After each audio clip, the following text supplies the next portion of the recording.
दोस्तों स्वागत है इस वीडियो में। तो भारतीय राज्य व्यवस्था देखेंगे हम लोग। बीपीएससी के लिए, बिहार पीसीएस के लिए भारतीय राज्य व्यवस्था में क्या क्या क्वेश्चन जो पूछे गए हैं प्रीवियस ईयर में, उसको हम लोग देखने की कोशिश करेंगे। ठीक है, इससे पहले हमने हिस्ट्री का पूरा देख लिया है, अपने चैनल पे जो है अधिकारी जीएस पे अपलोड कर दिया है। वहाँ पे जो है अगर आप देखना चाहते हैं तो देख सकते हैं। ठीक है, तो इस वाले वीडियो में हम लोग भारतीय राज्य व्यवस्था देखेंगे। तो भारतीय राज्य व्यवस्था से जो भी 10-12 क्वेश्चन पूछता है, बहुत ज़्यादा क्वेश्चन भारतीय राज्य व्यवस्था से आता नहीं है बीपीएससी में, और जितना भी पूछता है उसको हम लोग यहाँ पे समझ लेते हैं, देख लेते हैं। ठीक है, तो भारतीय राज्य व्यवस्था का जो पहला क्वेश्चन है वो संविधान सभा एवं जो संविधान निर्माण की जो प्रक्रिया थी उससे क्वेश्चन पूछा है। तो पहला इसमें क्वेश्चन दिया हुआ है कि जो संविधान सभा की प्रथम बैठक कब हुई थी। ठीक है, सिंपल क्वेश्चन पूछता है। तो संविधान सभा की प्रथम बैठक कब हुई थी? तो 9 दिसंबर 1946, 15 अगस्त 1946, 26 नवंबर 1949, ये 26 जनवरी 1946। तो कब हुई थी? ठीक है, तो इसमें जो है पहला इसका सही है, 9 दिसंबर 1946 को प्रथम बैठक हुई थी। ठीक है, तो 9 दिसंबर 1946 को संविधान सभा की प्रथम बैठक की अध्यक्षता जो है अस्थायी सदस्य डॉक्टर सच्चिदानंद सिन्हा ने की थी। और 11 दिसंबर 1946 को संविधान सभा के जो अस्थायी जो अध्यक्ष थे डॉक्टर राजेंद्र प्रसाद, उनको जो है अध्यक्ष जो है चुना गया। ठीक है, तो इम्पोर्टेंट है 9 दिसंबर 1946। ठीक, अगला है डॉक्टर राजेंद्र प्रसाद को संविधान सभा का सभापति कब चुना गया था? तो 11 नवंबर को चुना गया था, याद रखिएगा। ठीक है, 11 दिसंबर को, नवंबर नहीं दिसंबर को। तो दिसंबर 1946 डी उत्तर इसका सही दिया हुआ है। ठीक है, तो याद रखना है इसमें कि 9 दिसंबर को पहली बैठक हुई थी, और 9 दिसंबर की जो पहली बैठक हुई थी तो उसमें अस्थायी सदस्य अध्यक्ष के रूप में डॉक्टर सच्चिदानंद सिन्हा को अध्यक्ष चुना गया था संविधान सभा का। फिर 11 दिसंबर 1946 को, मतलब 2 दिन बाद, राजेंद्र प्रसाद को सर्वसम्मति से संविधान सभा का अस्थायी अध्यक्ष के रूप चुन लिया गया। ठीक है, तो ये बात है। तो दिसंबर 1946 डी उत्तर सही है। अगला है कि भारतीय संविधान को बनाने का समय कितना लगा था? तो 2 महीने 11 माह 18 दिन। तो यही पहला वाला ही सही दिया हुआ है, 2 माह 11 महीने 18 दिन लगा था इसमें। ठीक है, तो लास्ट बैठक इसकी 26 नवंबर 1946 को संविधान सभा को अंगीकृत कर दिया गया था। ठीक है, तो अंगीकृत कब किया गया था? तो 26 नवंबर 1949।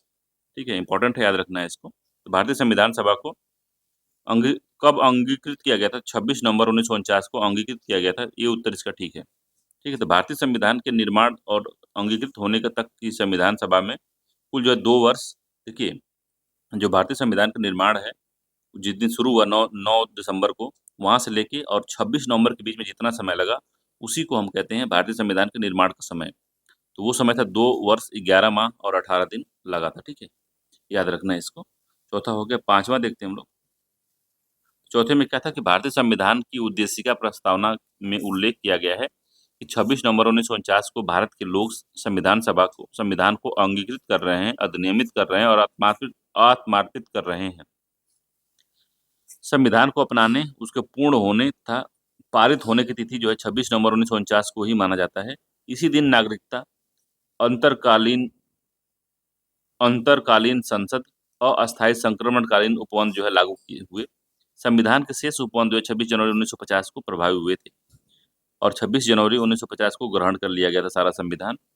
5वां क्वेश्चन है कि संविधान को 26 जनवरी के दिन लागू करने का निर्णय इसलिए लिया गया था क्योंकि उसी दिन कांग्रेस ने 1930 में स्वतंत्रता दिवस के रूप में उसको मनाया था। पहला दिया है। दूसरा है, इस तिथि को 1942 में भारत छोड़ो आंदोलन प्रारंभ किया गया था। यह एक शुभ दिन था, या उपरोक्त में से कोई नहीं। तो क्या इसमें सही दिया है? तो पहला ही सत्य है कि कांग्रेस ने इस तिथि को 1930 में स्वतंत्रता दिवस के रूप में मनाया था। ठीक है, याद रखना है, काफ़ी इंपॉर्टेंट है। भारतीय राष्ट्रीय कांग्रेस का जो लाहौर अधिवेशन हुआ था दिसंबर 1929 में, उसमें पूर्ण स्वराज की घोषणा कर दी गई थी, और कहा गया था कि हम लोग जनवरी 2030 सॉरी जनवरी 1930 में हम क्या करेंगे, जवाहरलाल नेहरू ने कहा था कि हम लोग स्वतंत्रता दिवस मनाएंगे या पूर्ण स्वराज दिवस मनाने की कोशिश करेंगे, या स्वतंत्रता दिवस मनाएंगे। तो 26 जनवरी 1930 को स्वतंत्रता दिवस मनाया गया था। इसी वजह से उस दिन को संविधान सभा को पूर्णतः लागू किया गया था। ठीक है, तो 26 जनवरी को स्वतंत्रता दिवस के रूप में मनाया जा रहा था, परंतु भारत जो है 15 अगस्त 1947 को आज़ाद हुआ। तब प्रत्येक वर्ष 15 अगस्त को स्वतंत्रता दिवस के रूप में मनाया जाने लगा, जबकि स्वतंत्रता प्राप्ति के पश्चात 26 जनवरी की तिथि को अविस्मरणीय बनाने के लिए ये याद रखने के लिए भारतीय संविधान को पूर्णतः 26 जनवरी 1950 को लागू किया गया। तब से प्रत्येक वर्ष 26 जनवरी को गणतंत्र दिवस मनाया जाता है। ठीक है, गणतंत्र दिवस मनाया जाता है। अगला है छठे नंबर का कि भारत का संविधान किसके द्वारा ग्रहण किया गया है? तो गवर्नर जनरल, ब्रिटिश संसद, संविधान सभा, भारतीय संसद, उपरोक्त में से कोई नहीं या एक से अधिक। तो किसके द्वारा किया गया है भाई? किसके द्वारा किया गया है? तो भारतीय संसद, सॉरी, संविधान सभा द्वारा। सी उत्तर इसका सही है, संविधान सभा द्वारा इसको ग्रहण किया गया है। तो इंपॉर्टेंट क्वेश्चन है, पूछ सकता है एग्जाम में। ठीक है, अगला इसमें है कि देख सकते हैं, इसका एक्सप्लेनेशन देख सकते हैं कि भारत का संविधान संविधान सभा द्वारा ग्रहण और अंगीकृत किया गया। संविधान सभा की प्रथम बैठक संसद भवन के केंद्रीय कक्ष में 9 दिसंबर 1946 को शुरू हुई थी और सच्चिदानंद सिन्हा को इस सभा का जो है अस्थायी अध्यक्ष बनाया गया था। और 11 दिसंबर 1946 को डॉक्टर राजेंद्र प्रसाद को अस्थायी अध्यक्ष निर्वाचित किया गया। ठीक है, और 26 नवंबर 1949 को संविधान सभा ने भारतीय संविधान को अंतिम रूप प्रदान किया था। अगला 7वें नंबर का क्वेश्चन है कि भारतीय संविधान दिवस मनाया जाता है। तो भारतीय संविधान दिवस जो है कब मनाया जाता है, इसके बारे में बताना है। तो 26 अक्टूबर, 26 नवंबर, 26 जनवरी, 15 अगस्त, उपरोक्त में से कोई नहीं है, एक से अधिक। तो 26 नवंबर को मनाया जाता है, बी उत्तर सही है। ठीक है, क्योंकि संविधान जो है 26 नवंबर को ही अंगीकृत किया गया था, तो इसी वजह से 26 नवंबर को भारतीय संविधान दिवस के रूप में मनाया जाता है। ठीक है, याद रखना है इसको, इम्पोर्टेंट है। अगला है संविधान सभा की प्रमुख समितियां। ठीक है, ये 26 नवंबर याद रखेंगे हम लोग। अगला है 26 संविधान सभा की प्रमुख जो समितियां थी, जो समिति के जो सबको अलग अलग कार्य बांटा गया था, उन समितियों के बारे में पूछ रहा है। तो पहला क्वेश्चन है कि 29 अगस्त 1947 को संविधान की लेखन समिति गठित की गई, जिसके अध्यक्ष B.R. अम्बेडकर व अन्य 6 सदस्य थे। इनमें कौन समिति के सदस्य नहीं थे? तो संविधान की जो है लेखन समिति है, जिसको प्रारूप समिति कहते हैं, प्रारूप समिति, उसके जो अध्यक्ष थे वो अम्बेडकर थे और 6 अन्य लोग थे। 7 लोग सदस्य थे पूरे अम्बेडकर जी को लेके। तो अम्बेडकर अध्यक्ष थे और 6 अन्य थे। उन सदस्य, उनमें से समिति में कौन ऐसा सदस्य है जो नहीं था इसमें? तो एन गोपाला स्वामी अयंगर, जवाहरलाल नेहरू, कन्हैयालाल मणिकलाल मुंशी या के एम मुंशी कहते थे इनको, अल्लादी कृष्णा स्वामी अय्यर। तो इसमें जवाहरलाल नेहरू इसमें नहीं थे, इसका बी उत्तर से जवाहरलाल नहीं थे। बाकी एन गोपाला स्वामी अयंगर, कन्हैयालाल मणिकलाल मुंशी और अल्लादी कृष्णा जो है कृष्णा अय्यर इसमें थे। ठीक है, तो 6 अन्य सदस्य कौन कौन थे? तो गोपाला स्वामी अयंगर, कन्हैयालाल मणिकर मुंशी, अल्लादी कृष्णा स्वामी अय्यर, सैयद मोहम्मद सादुल्ला, बी.एल. मित्रा और डी.पी. खेतान जो थे इसमें थे। बी.एल. मित्रा के स्थान पर है एन माधव राव बाद में आए और डी.पी. खेतान की वर्ष 1948 में मृत्यु के बाद जो है टी.टी. कृष्णाचार्य जो है समिति में शामिल हो गए थे। ठीक है, अगला निम्नलिखित में से कौन सा संविधान सभा की व्यापारिक समिति के व्यवस्थापन के पहले अध्यक्ष थे? तो व्यापार समिति के व्यवस्थापन के पहले अध्यक्ष कौन थे इसमें, ये बताना है आपको। ठीक है, तो जवाहरलाल नेहरू है, सच्चिदानंद सिन्हा है, कन्हैयालाल मणिकलाल मुंशी है और हरेंद्र कुमार मुखर्जी है। तो के एम मुंशी थे, के एम मुंशी थे इसमें, याद रखना है। तो संविधान सभा की जो व्यवसाय क्रम समिति थी, ऑर्डर ऑफ बिजनेस कमेटी थी, उसके पहले अध्यक्ष कन्हैयालाल मणिकर या मुंशी थे। उन्हें कांग्रेस पार्टी के टिकट पर मुंबई से संविधान सभा के लिए चुना गया था।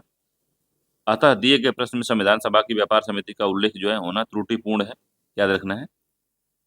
मगर जो है कन्हैयालाल मणिकलाल मुंशी जो है इसमें आंसर है। ठीक है, तो इसमें जो है व्यवसाय समिति दिया है, मगर ये व्यवसाय क्रम समिति थी, ऑर्डर ऑफ बिजनेस कमेटी थी। ठीक है, अगला संविधान के स्रोत। तो भारतीय संविधान को संविधान सभा ने कहाँ कहाँ से अडॉप्ट किया है, तो उसके बारे में जान लेते हैं। तो पहला क्वेश्चन इसमें दिया है कि भारतीय संविधान के अनुच्छेद 14 में लिखा हुआ है कि कानून के समक्ष समता, तो जो इक्वलिटी बिफोर लॉ किस देश के संविधान से लिया गया है? फ्रांस से, ब्रिटेन से, यूएसए से और उपयुक्त में से एक से अधिक या इनमें से कोई नहीं। तो किससे लिया गया है, ये हमको बताना है, किससे लिया गया है। तो ये ब्रिटेन से लिया गया है। कानून के समक्ष समानता मतलब कानून के समक्ष जो भी आएगा, ठीक है, सब भी समान होंगे, चाहे बहुत ज़्यादा पैसा हो, बहुत ज़्यादा गरीब हो, लंगड़ा हो, लूला हो, औरत है, बच्चे हैं, किसी से कोई भेदभाव नहीं किया जाएगा। कानून के सामने सभी लोग जो है एक समान होंगे। ठीक है, तो भारतीय संविधान का अनुच्छेद 14 कहता है कि राज्य जो है भारत अपनी सीमा के भीतर किसी भी व्यक्ति को विधि के समक्ष समानता विधियों के समान संरक्षण से वंचित नहीं करेगा। और इस प्रावधान की विशेष विशेष बात यह है कि नागरिक या विदेशियों के लिए समान रूप से लागू होगा। ठीक है, यहाँ विधि के समक्ष समानता ब्रिटेन परंपरा जो है से ली गई है, और कानूनों के समान संरक्षण की अवधारणा जो है अमेरिका से लिया गया है।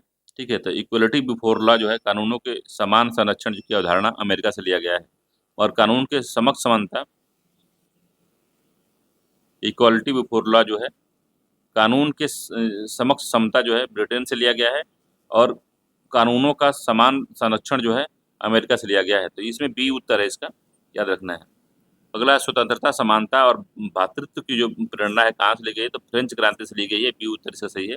फ्रांस की क्रांति जो 1789 में हुई थी, 1789 में हुई थी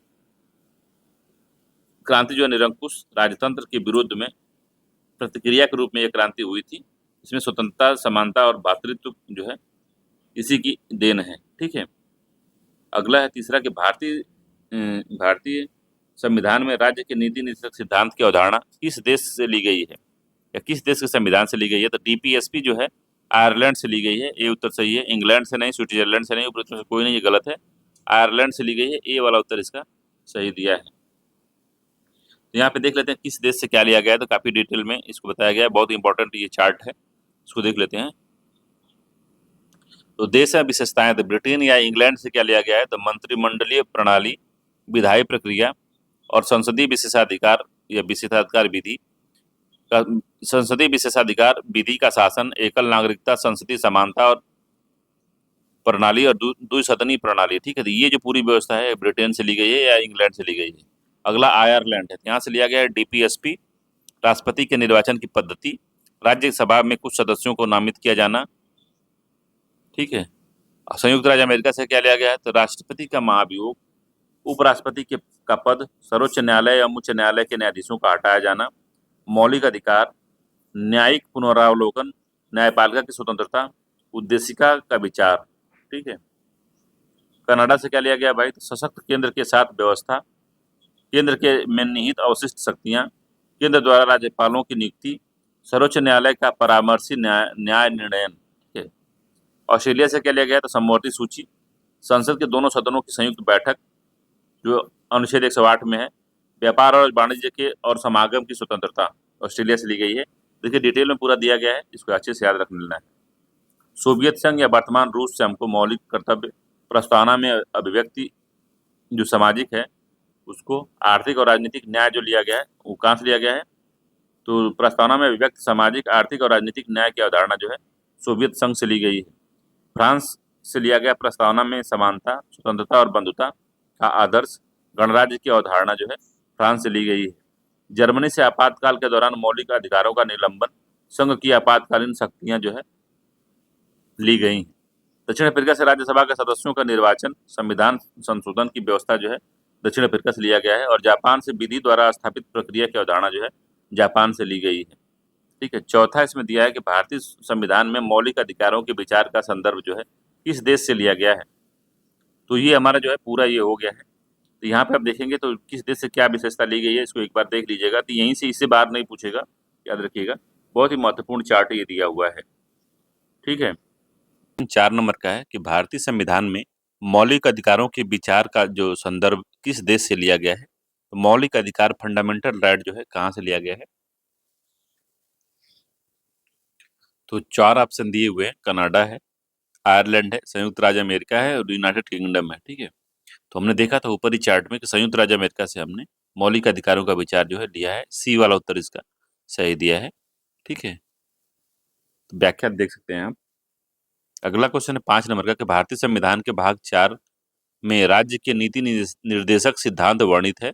भारतीय संविधान की यह बात विश्व के किस देश के संविधान से प्रेरित है, तो कनाडा दिया है, ऑस्ट्रेलिया है, अमेरिका है, आयरलैंड है। तो आयरलैंड से प्रेरित है, डी उत्तर सही है। ये जो है आयरलैंड से प्रेरित है। अगला क्वेश्चन है इसमें 6ठे नंबर का, सूची 1 का सूची 2 से मिलाना है। संविधान के मद या संविधान के जो तत्व हैं वो, और आगे दिया किस देश से लिया गया है, तो डीपीएसपी कहाँ से लिया गया, आयरलैंड से, पहले ही हमने देखा है। मौलिक अधिकार पिछले क्वेश्चन में देखा है कहाँ से लिया गया है, संयुक्त राज्य अमेरिका से लिया गया है। संघ एवं राज्यों के बीच संबंध की जो समवर्ती सूची है वो ऑस्ट्रेलिया से लिया गया है। हमने देखा था पिछला चार्ट में। डी है भारत राज्यों का संघ जिसमें केंद्र को अधिक शक्ति प्रदान की गई है, कनाडा से लिया गया है। ठीक है, तो कनाडा से लिया गया है, तो आंसर इसका कौन सा होगा? ठीक, तो ऊपर से देखते हैं 3 4 1 2 सही है इसका, 3 4 1 2, 3 4 1 2 कौन सा आंसर है? और डी उत्तर सही है, 3 4 1 2। इस तरह से क्वेश्चन जो है आसान तरीके से आते हैं, ऐसे आप सॉल्व कर सकते हैं। तो बहुत ही महत्वपूर्ण क्वेश्चन जो हमने अभी देखा, ठीक है। 7वां नंबर का क्वेश्चन है कि भारत ने सुदृढ़ केंद्र के साथ संघीय ढांचा का विचार कहाँ से लिया है? तो भारत ने सुदृढ़ केंद्र मतलब मजबूत केंद्र के साथ जो है जो संघीय ढांचा या फेडरल सिस्टम कहाँ से लिया है? यूएसए से लिया है, कनाडा से, ऑस्ट्रेलिया से, न्यूजीलैंड से। तो कनाडा से लिया है, जैसा कि हमने ऊपर वाले क्वेश्चन में देखा है, कनाडा से लिया है। अगला क्वेश्चन इसमें, तो भारत में सुदृढ़ केंद्र के साथ जो है संघीय ढांचा कनाडा से लिया गया है, ठीक। अगला, संविधान के प्रमुख भाग और अनुच्छेद जो दिए हैं उससे क्वेश्चन पूछता है। तो भारतीय से पहला इसमें क्वेश्चन दिया है कि भारतीय संविधान में शामिल है, तो भारतीय संविधान में कितने अनुच्छेद और कितने भाग और कितने अधिसूचियां शामिल हैं? तो भारतीय संविधान में वर्तमान में अगर देखते हैं हम, तो क्या शामिल है, कितने अनुच्छेद शामिल है? तो भारतीय संविधान में जो है 395 अनुच्छेद हैं, मगर इसके अंदर जो है सारे अनुच्छेदों को अगर मिलाते हैं तो 470 अनुच्छेद हो जाते हैं।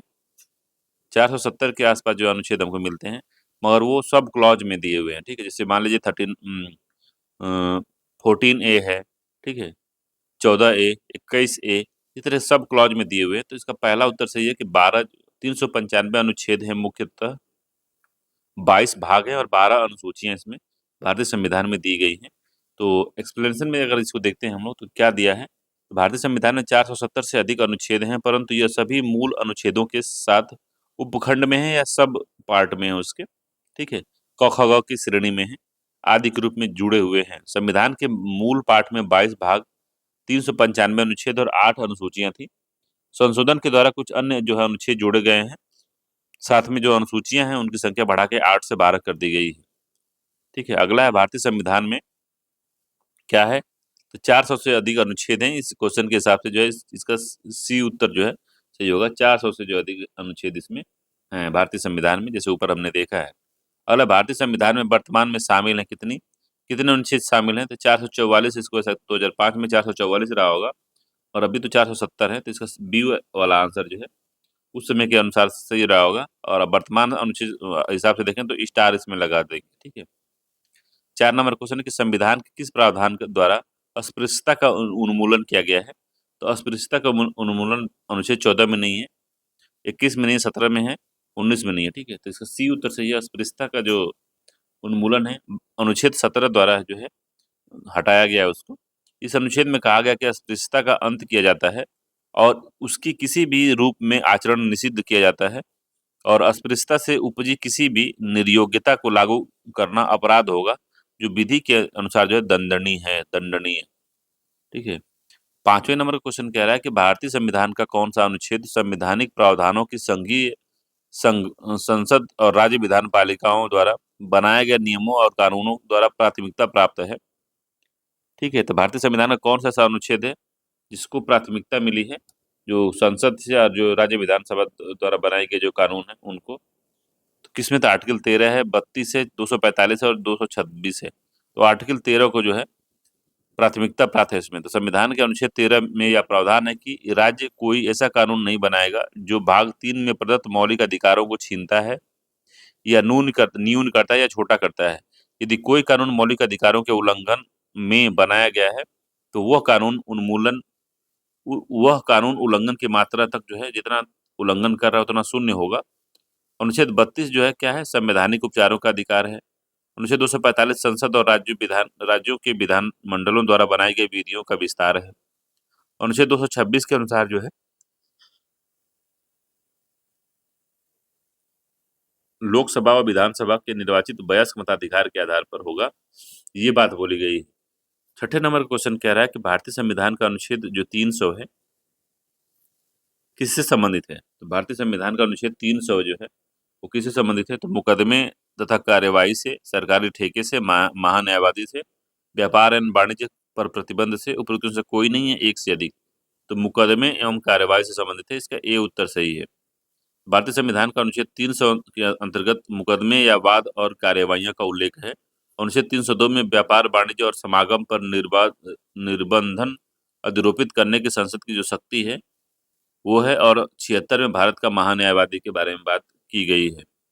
7 नंबर का क्वेश्चन कहता है कि किन-किन अनुच्छेद या अनुच्छेदों के अंतर्गत अध्यक्ष सदन के किसी भी सदस्य को मातृभाषा में बोलने की इजाज़त दे सकता है?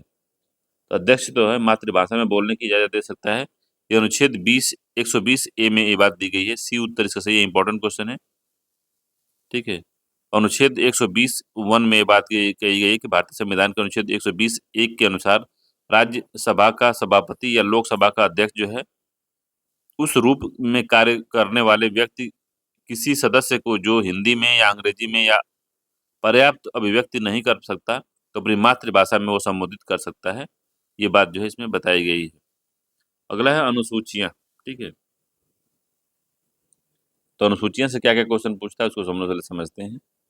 तो संघीय सूची दी गई है, राज्य सूची है, समवर्ती सूची है। तो किस अनुसूची में कितने जो हैं प्रावधान या कितने जो है विषय डाले गए हैं, इसके बारे में बता रहे हैं। तो संघ सूची में 97 है, ये बात सही है। राज्य सूची में कितना है? तो राज्य सूची में 66 है, ठीक है? और समवर्ती सूची में कितनी है? तो 47 प्रविष्टियाँ हैं, ठीक है? तो कौन सही है इसमें? तो पहले का तो पहला है, फिर 3 है, फिर 2 है। तो 1, 3, 2 इसमें सही है, ठीक है? 1, 3, 2 तो ए, सी, बी दिया है, तो ये बी वाला उत्तर इसका सही दिया है, ए, सी, बी, ठीक है? अगला आर्थिक नियोजन विषय है, तो जो आर्थिक नियोजन है, इसमें आर्थिक और सामाजिक योजना दोनों इसमें शामिल है। ये समवर्ती सूची के किस विषय में है? तो सॉरी 7वीं सूची के किस किस विषय में? 7वीं सूची के किस विषय में है? तो समवर्ती सूची में सी उत्तर सही है, आर्थिक नियोजन जो है समवर्ती सूची का विषय है। प्रविष्टि 20 में उल्लेखित है कि समवर्ती सूची में शामिल विषय केंद्र और राज्य दोनों विधि बना सकते हैं, किंतु दोनों सरकारों द्वारा बनाई गई विधि में विरोधाभास है, तो केंद्रीय सूची का जो केंद्र ने जो बनाया है कानून वही मान्य होगा। अगला भूमि सुधार के विषयों के अंतर्गत है संघ सूची के, समवर्ती सूची के, राज्य सूची के, इनमें से कोई नहीं या एक से अधिक। तो भूमि सुधार जो है किस अनुसूची में आता है? तो राज्य सूची में आता है, ठीक है? राज्य सूची में सी उत्तर सही है। तो भू सुधार राज्य सूची का विषय है। राज्य सूची के कुल 66 प्रविष्टियों में हैं, ठीक है? चौथा है कि भारतीय संविधान की किस सूची में शपथ या शपथ पत्र का प्रारूप दिया है? तो तीसरी सूची में दिया गया है। बी उत्तर सही है। तीसरी अनुसूची में ये बात जो है दी गई है, ठीक है? ऊपर एक एक्सप्लेनेशन यहाँ से आप पढ़ सकते हैं कि 3rd शेड्यूल में ये सब दिया गया है शपथ के बारे में। बस उसमें राष्ट्रपति और उपराष्ट्रपति और राज्यपाल के शपथ के बारे में वहाँ बात नहीं की गई। 5वां है कि भारतीय संविधान में विभिन्न विषयों को बताना है, और बताना है कौन सा समवर्ती सूची का विषय है। तो वन्य की सुरक्षा समवर्ती है, कृषि पर आय, विद्युत उपभोग उपभोग अथवा बिक्री, मूल्य नियंत्रण।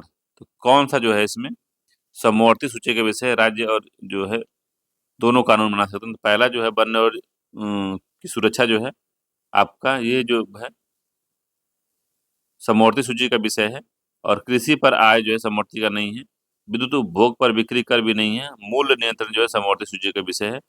तो कह रहा है कि कौन-सा है विषय समवर्ती सूची का विषय? तो पहला ही सत्य है, 1 और 4 जो है समवर्ती सूची का विषय है। तो भारतीय संविधान की 7वीं अनुसूची में विधायी विधायी और विषयों को 3 सूचियों में बाँटा गया, संघ सूची, राज्य सूची और आरक्षित सूची, ठीक है?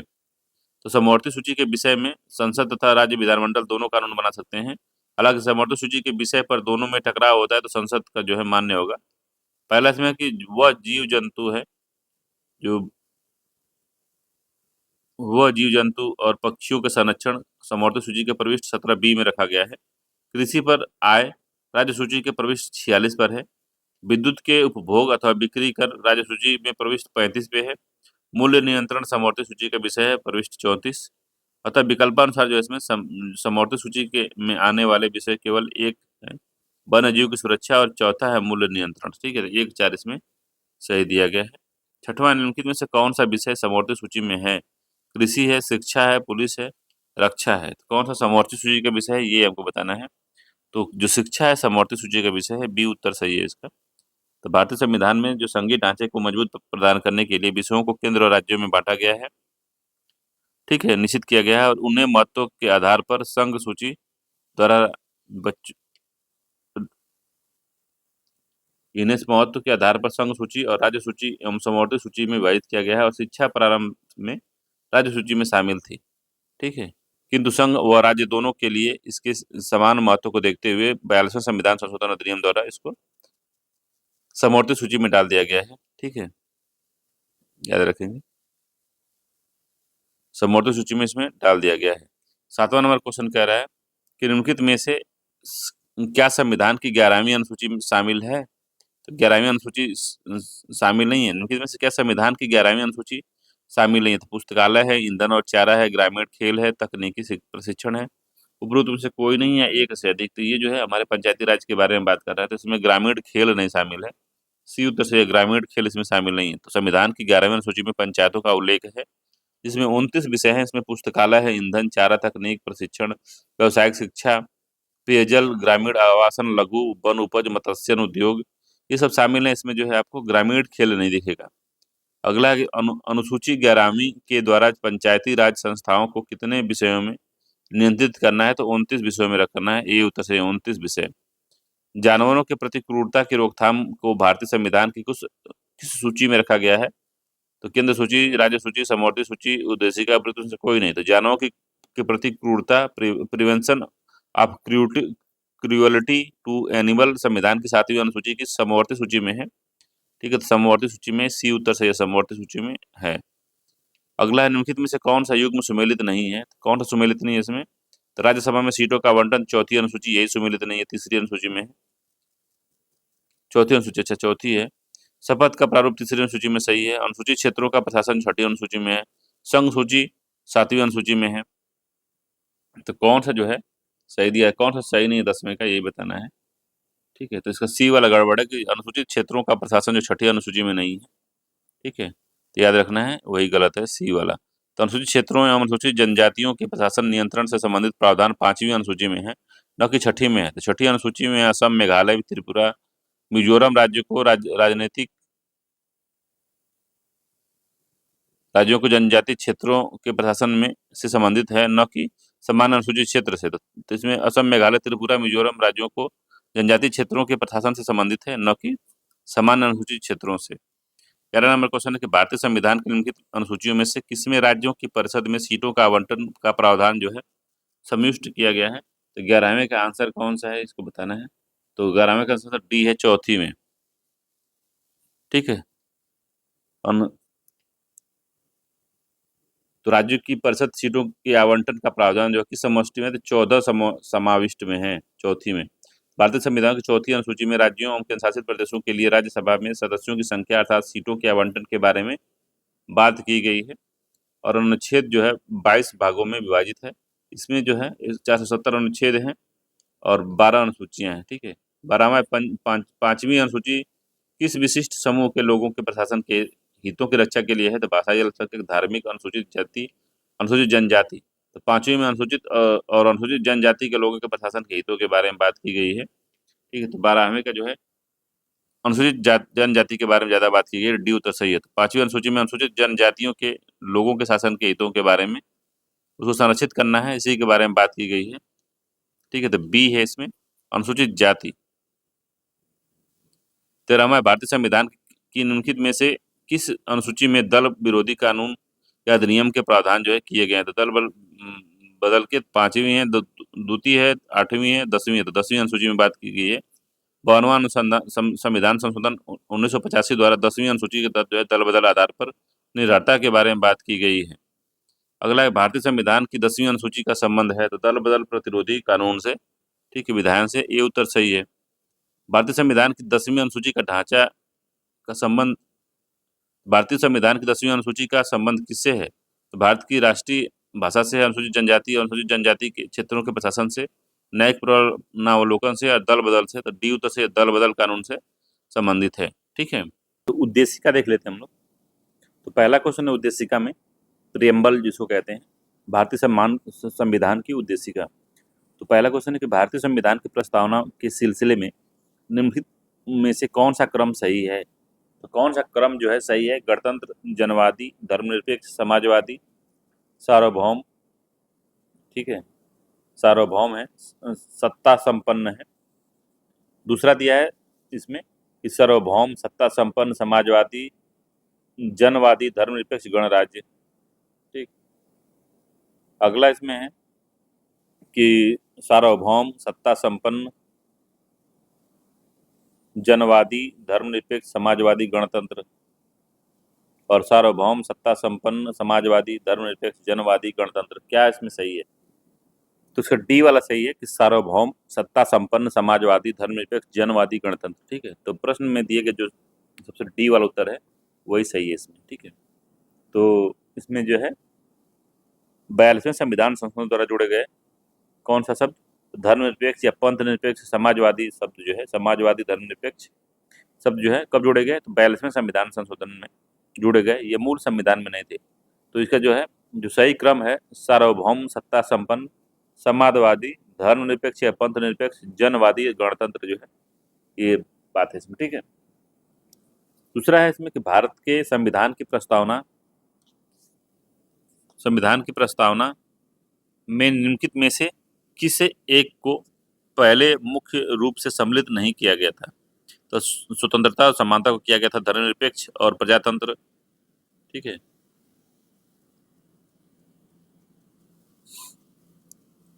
समाजवाद और समानता, समाजवाद और समानता पहले था, समाजवाद और धर्मनिरपेक्षता। समाजवाद पहले नहीं था मगर समानता था उसमें। तो इसका डी उत्तर सही है कि समाजवाद और धर्मनिरपेक्षता जो है 42वें संविधान संशोधन अधिनियम द्वारा 1976 में जोड़ा गया था इसको। ठीक है, याद रखेंगे। तीसरे नंबर क्वेश्चन है कि भारतीय संविधान की प्रस्तावना में समाजवादी शब्द कब जोड़ा गया था? तो 42वां संविधान संशोधन 1976, ये उत्तर सही है। अगला है भारतीय संविधान की प्रस्तावना में किस संशोधन द्वारा समाजवादी और धर्मनिरपेक्ष शब्द जो है जोड़ा गया था? तो 42वां संविधान संशोधन, सी उत्तर सही है। 42वें संविधान संशोधन द्वारा दो शब्द प्रस्तावना में जोड़े गए थे, समाजवादी और धर्मनिरपेक्ष। ठीक है, डी उत्तर सही, धर्मनिरपेक्ष और समाजवादी।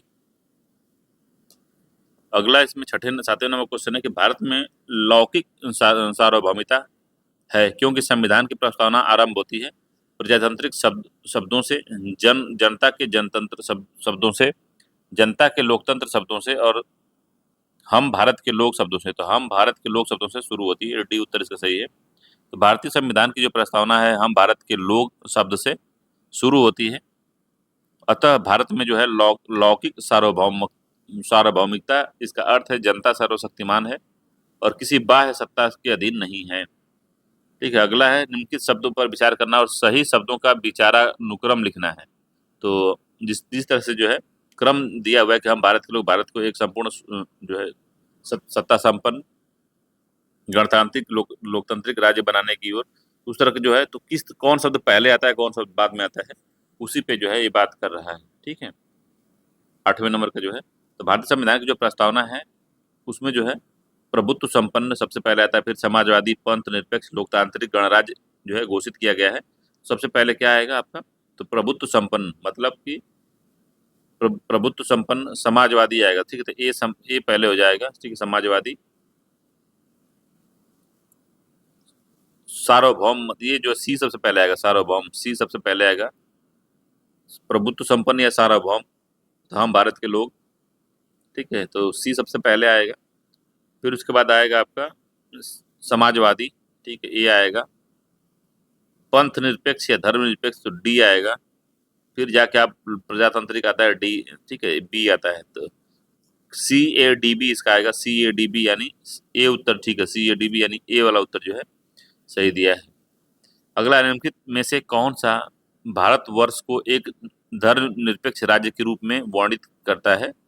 तो कौन जो है इसमें भारतवर्ष को एक धर्मनिरपेक्ष राज्य के रूप में वर्णित करता है? तो मौलिक अधिकार, 9वीं सूची, मौलिक कर्तव्य, संविधान की प्रस्तावना, उपरोक्त से कोई नहीं है, एक से अधिक।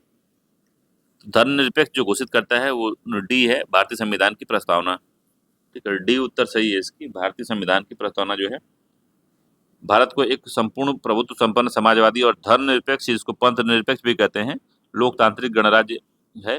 और संविधान की प्रस्तावना पंडित जवाहरलाल नेहरू द्वारा प्रारूप एवं संविधान सभा द्वारा स्वीकृत जो है किया गया था इसको। तो जो है जवाहरलाल नेहरू ने इसको पेश किया था। ठीक है, अगला है निम्नलिखित में से किसे भारतीय संविधान की आत्मा कहा गया है? तो तो भारतीय संविधान की आत्मा जो है किसे कहा गया है, ये बताना है। तो मौलिक अधिकार का अध्ययन नहीं, डीपीएसपी को भी नहीं कहा गया है। अगला क्या पॉइंट है, भारत संविधान की प्रस्तावना, तो प्रस्तावना को आत्मा कहा गया, ठीक है। संवैधानिक उपचारों का अधिकार आर्टिकल 32 को नहीं कहा गया, ठीक है। तो सी उत्तर सही है, सी को कहा गया है। भारतीय संविधान में निहित प्रस्तावना को संविधान की आत्मा माना गया है। भारतीय संविधान की जो प्रस्तावना में भारत को एक संपूर्ण प्रभुत्व संपन्न समाजवादी पंथ निरपेक्ष लोकतांत्रिक गणराज्य के रूप में घोषित किया गया है। अगला निम्नलिखित में से किस प्रकरण में सर्वोच्च न्यायालय ने संविधान का मूल ढांचा सिद्धांत दिया था? तो केशवानंद भारती केस, सी उत्तर सही है, केशवानंद भारती केस, सी वाला उत्तर ठीक है। ठीक है, 1973 में केशवानंद भारती केस का जजमेंट आया था, याद रखना है। 12वां है, भारतीय सर्वोच्च न्यायालय ने किस मुकदमे में सर्वप्रथम संविधान के मूल ढांचे का सिद्धांत दिया था? तो केशवानंद भारती केस, बी उत्तर सही है, केशवानंद भारती केस, बी वाला उत्तर जो है सही दिया है। अगला इसमें है कि अगला शासन प्रणाली, तो भारत की शासन प्रणाली किस तरह से है उसको समझते हैं। पहला इसमें है कि भारतीय संविधान की प्रकृति क्या है? तो संघीय है, एकात्मक है, संसदीय है, प्रकृति में संघीय है किंतु भावना में एकात्मक है, और उपयुक्त में से कोई नहीं है, एक से अधिक। तो पहला ठीक है कि प्रकृति में संघीय है किंतु भावना में एकात्मक है, डी उत्तर इसका सही दिया है। इंपॉर्टेंट क्वेश्चन है, एग्जाम में रिपीट कर सकता है। तो संविधान नेताओं ने संविधान को मुख्यतः दो वर्गों में विभाजित किया, एक संघात्मक और एक दूसरा है एकात्मक। तो एकात्मक जो है संविधान, वह संविधान है जिसके अंतर्गत सारी शक्तियां जो है एक ही सरकार में निहित होती हैं, जो प्रायः केंद्रीय सरकार होती है। इसमें प्रांतों को केंद्रीय सरकार के अधीन रहना पड़ता है। इसके विपरीत जो संघात्मक संविधान है वह संविधान है जिसमें शक्तियों का जो है केंद्र और राज्यों के बीच में विभाजन किया जाता है तथा दोनों सरकार अपने अपने क्षेत्रों में स्वतंत्र रूप से कार्य करती हैं। ठीक है, भारत के संविधान की जो प्रकृति के बारे में विधि वेत्ताओं में काफी मतभेद है, और संविधान निर्माण के अनुसार जो है भारतीय संविधान एक संघात्मक संविधान है, किंतु प्रोफेसर जेनिंग्स को भारतीय संविधान को संघात्मक मानने में आपत्ति है। ठीक है, तो इन्होंने कहा था कि नहीं, वो एकात्मक कम संघीय है। ठीक है, तो एकात्मक ज्यादा है, संघीय कम है, क्योंकि भारतीय संविधान में केंद्रीकरण की जो सशक्त प्रवृत्ति है। ठीक है, अतः उपयुक्त विश्लेषण से हम कह सकते हैं कि भारतीय संविधान न तो विशुद्ध संघात्मक है और न ही विशुद्ध एकात्मक है, बल्कि प्रकृति के में संघीय है किंतु भावना में एकात्मक है। अगला है, भारतीय राजनीतिक व्यवस्था में इनमें से कौन सर्वोच्च है? तो भारतीय राजनीतिक व्यवस्था में जो है इसमें सर्वोच्च जो है सर्वोच्च न्यायालय है, संविधान है, संसद है, धर्म है। तो इसमें जो है आप देखेंगे तो दूसरा जो आंसर दिया है काफी इंपॉर्टेंट है ये, तो इसका संविधान जो है सर्वोच्चतम है भारत में, बी उत्तर से संविधान सर्वोच्चतम है। तो भारतीय राजनीतिक व्यवस्था में संविधान सर्वोच्चतम है। यही राज्य व्यवस्था के स्वरूप और उद्देश्य को का जो है निर्धारण करता है एवं विभिन्न इकाइयों के सृजन का जो है प्रावधान करता है। संविधान से ही शासन के सभी अंग, अधिकार एवं शक्ति जो है प्राप्त है सभी को। 3 नंबर क्वेश्चन है कि भारत की संसदीय व्यवस्था के विषय में निम्नलिखित में कौन सा जो है वक्तव्य सही है? तो भारतीय संविधान की या सरकार की संसदीय व्यवस्था के बारे में क्या वक्तव्य सही है? तो विधायिका न्यायपालिका के प्रति जवाबदेह होती है, तो नहीं। विधायिका कार्यपालिका के प्रति जवाबदेह होती है, तो नहीं। विधायिका एवं कार्यपालिका दोनों स्वतंत्र हैं, नहीं। राष्ट्रपति न्यायपालिका के प्रति जवाबदेह है, तो नहीं। तो कौन सा जो है इसमें सही दिया है? तो ई उत्तर सही है, इनमें से कोई नहीं। तो क्या सही है? तो कार्यपालिका जो है विधायिका के प्रति उत्तरदायी होती है। ठीक है, कार्यपालिका जो है विधायिका के प्रति उत्तरदायी होती है, ये याद रखिएगा। ठीक है, तो शासन प्रणाली की दो पद्धतियां, एक संसदीय और दूसरा अध्यक्षीय। तो भारत में ग्रेट ब्रिटेन का जो अनुसरण करते हुए संसदीय शासन व्यवस्था को जो अपनाया गया है। संसदीय शासन व्यवस्था में व्यवस्थापिका के सदस्य की ही कार्यपालिका का गठन करते हैं तथा कार्यपालिका व्यवस्थापिका के प्रति जो है उत्तरदायी होती है। ठीक है, तो संसदात्मक शासन व्यवस्था में कार्यपालिका विधायिका द्वारा नियंत्रित होती है तथा न्यायपालिका कार्यपालिका एवं विधायिका के कार्यों का जो है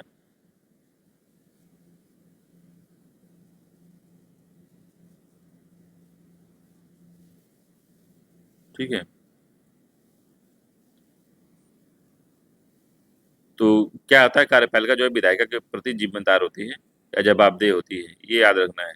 कार्यपालिका व्यवस्थापिका के प्रति उत्तरदायी होती है, ये संसदीय व्यवस्था की सबसे बड़ी खूबी है। चौथा है, भारत के प्रजातंत्र इस तथ्य पर आधारित है कि संविधान लिखित है, यहाँ मौलिक अधिकार प्रदान किए गए हैं।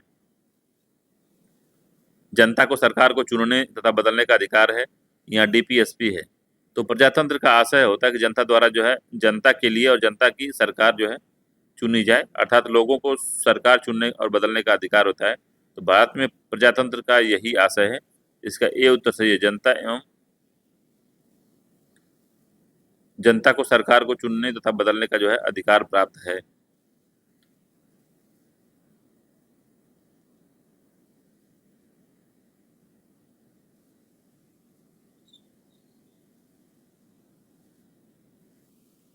ठीक है, तो भारतीय राजनीतिक व्यवस्था में इनमें से कौन सर्वोच्च है? तो संविधान सर्वोच्च है, याद रखना है इसको।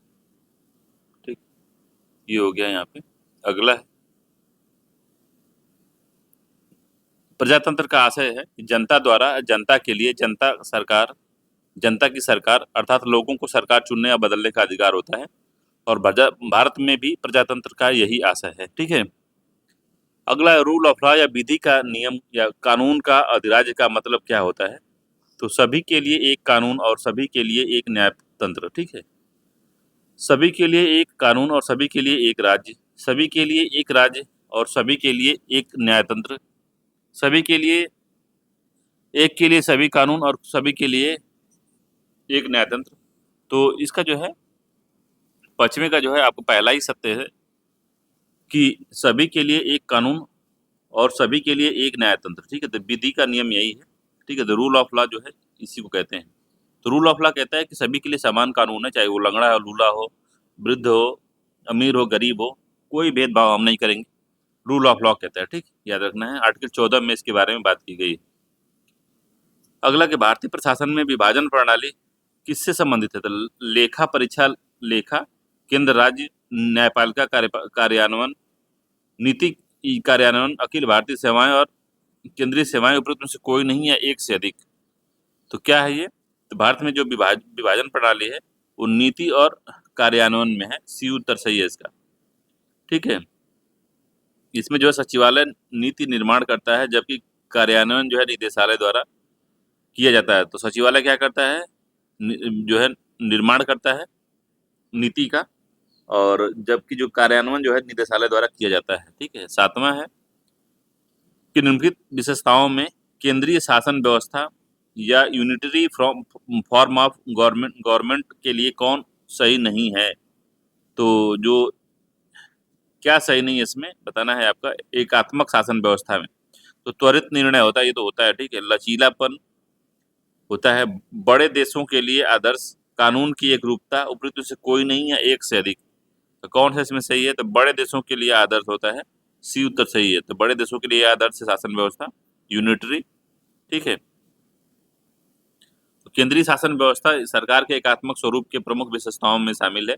सत्ता का केंद्रीकरण या एकीकृत शक्ति जो है, सरकार की त्वरित निर्णय लेने की क्षमता, संविधान का लचीलापन, एकल न्यायपालिका एवं संपूर्ण राज्य में कानून की एकरूपता, एकल नागरिकता, आपातकाल की व्यवस्था आदि जो होती है।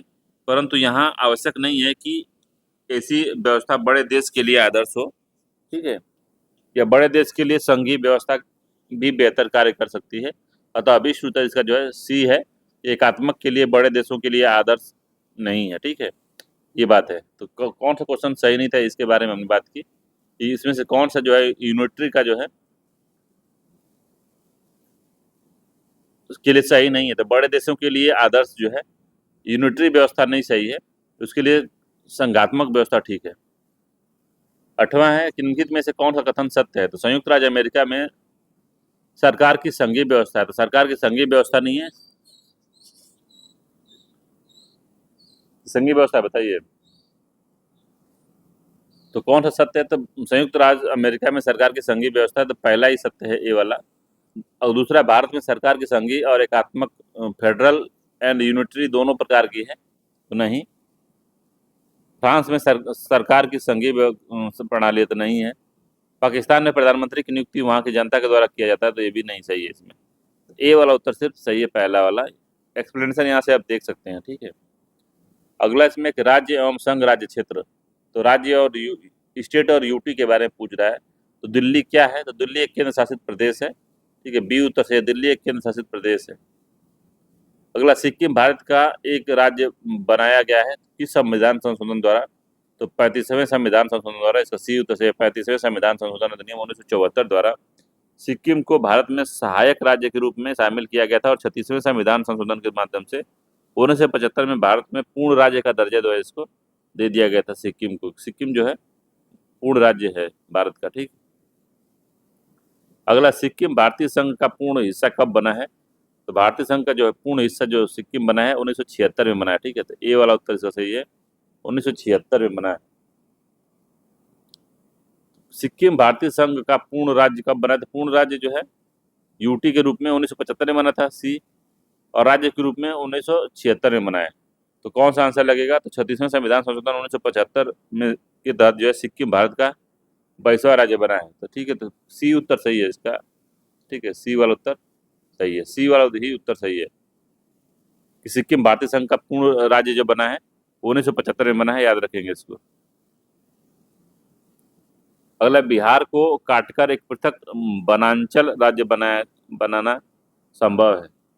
तो बिहार को काटकर पृथक वनांचल राज्य का बनना संभव है राज्य विधानसभाओं में कानून पारित करके, राज्यपाल द्वारा अध्यादेश जारी करके, संवैधानिक उपचारों को समाप्त करके, उपयुक्त में से कोई नहीं। ठीक है, उपयुक्त में से कोई नहीं दिया है। तो इसका जो है चौथे का कौन सा आंसर सही है? तो इनमें से कोई नहीं, इसका डी उत्तर सही है, इनमें से कोई नहीं। तो राज्यों का निर्माण करने का जो अधिकार है आर्टिकल 3 में संसद को है। ठीक है, आर्टिकल 3 में संसद को है। तो इसमें देखेंगे बिहार के मामले में तो काटकर पृथक जो वनांचल राज्य का निर्माण करना है तो संसद द्वारा विधि बनाकर ही किया जा सकता है। ठीक है, संसद जो है इसका विधि बना के ही कर सकती है ऐसा। तो डी उत्तर सही है इसका। अगला, मणिपुर राज्य का गठन कब हुआ था? तो मणिपुर राज्य का जो गठन है 1972 है, 1987 है, 1985 है और 1963 है। तो कब किया गया था भैया? 1972 में किया गया था। मणिपुर राज्य का गठन 1972 में हुआ था, ये उत्तर सही है। ठीक है, अगला 6वें नंबर का कि निम्नलिखित में से कौन भारतीय संघ का 28वां राज्य है? तो भारतीय संघ का जो 28वां राज्य है वो कौन सा है? तो झारखंड है। ठीक है, बी उत्तर सही है। झारखंड की स्थापना बिहार पुनर्गठन अधिनियम 15 नवंबर 2000 को भारत के 28वें राज्य के रूप में हुई थी। 7वां है, आज़ादी के बाद भाषा के आधार पर भारत के राज्यों का पुनर्गठन किया गया था 1947 में, 1951 में, 1956 में, 2000 में। उपरोक्त में से कोई नहीं है, एक से अधिक। तो कौन सा जो आंसर है, कौन सा आंसर सही है इसमें? सी उत्तर सही है, 1956 में। ठीक है, तो राज्य पुनर्गठन अधिनियम 1956 द्वारा भाषाई आधार पर राज्यों का पुनर्गठन 1956 में किया गया था कि विदित हो कि भाषा के आधार पर सर्वप्रथम आंध्र प्रदेश राज्य पृथक राज्य के रूप में सृजन हुआ था 1953 में। ठीक है, अगला है, निम्न में से कौन 1953 में राज्य पुनर्गठन आयोग के सदस्य थे? 1953 में राज्य पुनर्गठन आयोग के जो सदस्य थे के.एम. पणिकर थे, हृदय नाथ कुंजरू हैं, फजल अली है। एक से अधिक है और इनमें से कोई नहीं है। तो 22 दिसंबर 1953 में न्यायाधीश फजल अली की अध्यक्षता में प्रथम राज्य पुनर्गठन आयोग का जो है गठन हुआ था और इस आयोग के अध्यक्ष के रूप में फजल अली तथा 3 सदस्य हृदयनाथ कुंजरू और के.एम. पणिकर थे और इनमें कम से कम प्रमुख भाषाई समूह के लिए भाषाई राज्यों के निर्माण की सिफारिश की थी। ठीक है, याद रखना है 1953। अगला, नागरिकता। ठीक,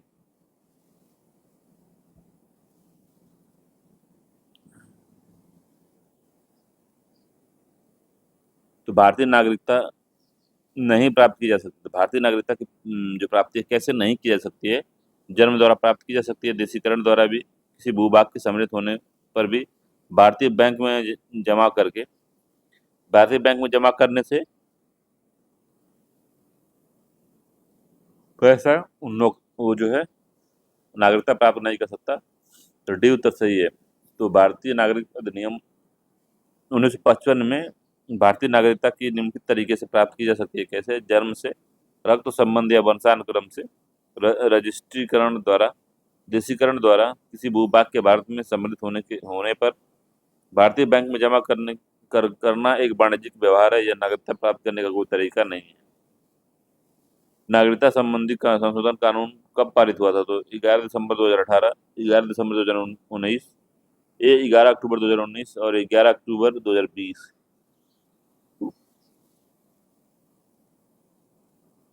उपरोक्त में से कोई नहीं है, एक से अधिक, तो कौन सा आंसर जो है सही है? बी उत्तर सही है, 11 दिसंबर 2019 को पारित हुआ था। लोकसभा में 9 दिसंबर 2019 को प्रस्तुत किया गया। उसी तिथि को लोकसभा में पारित किया गया। 11 दिसंबर 2019 को यह राज्यसभा द्वारा पारित कर दिया गया और राष्ट्रपति ने इस विधेयक को 12 दिसंबर 2019 को मंजूरी प्रदान कर दी और यह विधेयक अधिनियम बन गया।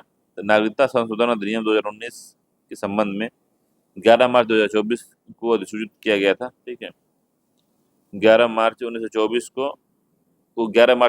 को अधिसूचित किया गया था ये। अगला, नागरिकता संशोधन अधिनियम 2019 का उद्देश्य क्या है? तो बांग्लादेशी और अप्रवासी को हटाना। ठीक है, वास्तविक भारतीय नागरिकों की पहचान करना, विदेशी द्वारा सीमा में घुसपैठ की जांच करना, अफगानिस्तान, बांग्लादेश और पाकिस्तान में उत्पीड़ित जनसंख्या समूह का नागरिकता प्रदान करना, या उपरोक्त में से कोई नहीं। तो कौन सा आंसर सही है इसका? तो डी वाला आंसर सही है कि अफगानिस्तान, बांग्लादेश और पाकिस्तान में उत्पीड़ित अल्पसंख्यकों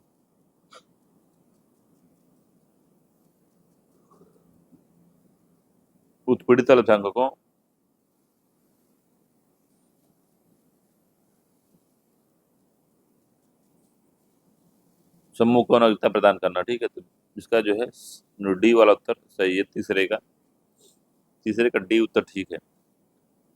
तो नागरिकता अधिनियम 2019 द्वारा उद्देश्य पाकिस्तान, बांग्लादेश और अफगानिस्तान में उत्पीड़न के कारण अवैध प्रवासियों के रूप में भारत आए वहाँ के अल्पसंख्यक समूह, जैसे हिंदू अल्पसंख्यक है, वहाँ पे सिख हैं, बौद्ध हैं, पारसी, ईसाई को भारत की नागरिकता प्रदान करना, ये टारगेट जो है रखा गया था। ठीक है,